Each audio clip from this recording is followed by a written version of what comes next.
coming up next. Plus, over-the-top security pat-downs could be a big headache over the holiday weekend.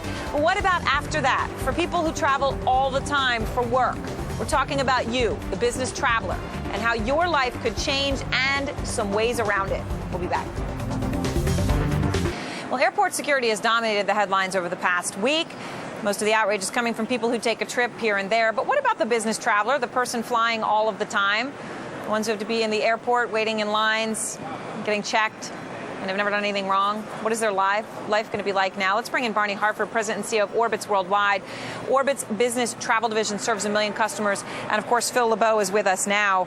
Good to have both of you with us. And I guess I should note to both Barney and Phil, we've got a lot of people probably watching this segment from planes right now who've just been through a lot of this invasive security screening process. Phil, what's your take on how much different it could end up being in terms of what you go through and how long it takes you to get through the security line?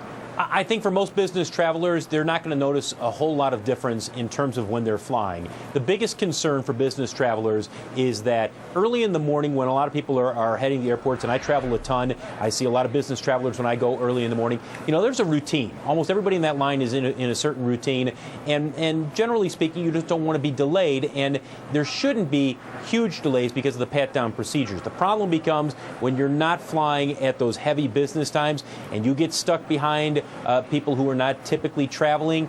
That's when you may run into some delays. But I don't think people are going to be traveling or canceling business trips because of the change in the security procedures by TSA.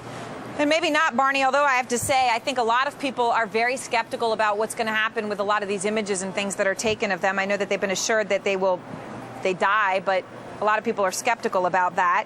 What have you seen, Barney, in terms of the business travelers' receptiveness to increased potential time or cost of security screening? As you say, at Orbitz, we represent over 1 million managed travelers, managed business travelers, and we really believe that business travelers and travelers in general are going to realize that this is the new normal of the current situation. There are stepped-up security threats, and the TSA is doing everything they can to ensure that our traveling infrastructure is safe.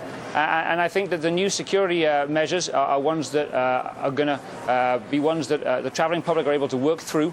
And fundamentally, the vast benefits that are derived from travel are going to ensure that business travelers stay flying. And interesting, Barney, the screen that we just had this is exactly the one I wanted. Let's hold this up. 71% of travel professionals surveyed by the National Business Travel Association said they would be willing to pay for and go through a one-time in-depth security check so that they could skip it from then on. Do you think that this is possible, that such a thing could be done? Just 10 days ago, I was visiting Washington, D.C., and I met with Secretary Napolitano and the TSA Administrator Pistol, and discussed with them exactly this type of measure. The TSA is being very thoughtful about ways to streamline the process to make sure that their procedures are targeted against individuals who pose the greatest threat. So, yes, I think this is a very realistic opportunity, and we're fully supportive of it. Phil LeBeau, what's your perception of that? I mean, this could be a big market opportunity for somebody. It could be, Aaron, and primarily what we're talking about are your largest airports, because at the end of the day, TSA has to look at this in terms of staffing. Do they have the staffing to have a dedicated line that would strictly be for these people who have gone through these background checks? And there's a lot of logistics that are involved there. You wouldn't want to put this, say, in Wichita, Kansas, where you have limited number of people going through. At O'Hare, yes, you certainly would. Yeah. If they can get it worked out logistically and on the cost side, I think there will be a lot of people who would say, absolutely, do a background check on me so that I can be part of this program. Yeah, and maybe something that prevents you from taking your shoes off, because I just don't even want to know what kinds of germs sometimes get on all. It's really one of the nastiest parts of the process. Barney, Phil, thank you very much. Obviously a personal aside, but sometimes you look at the person's feet in front of you and, oh.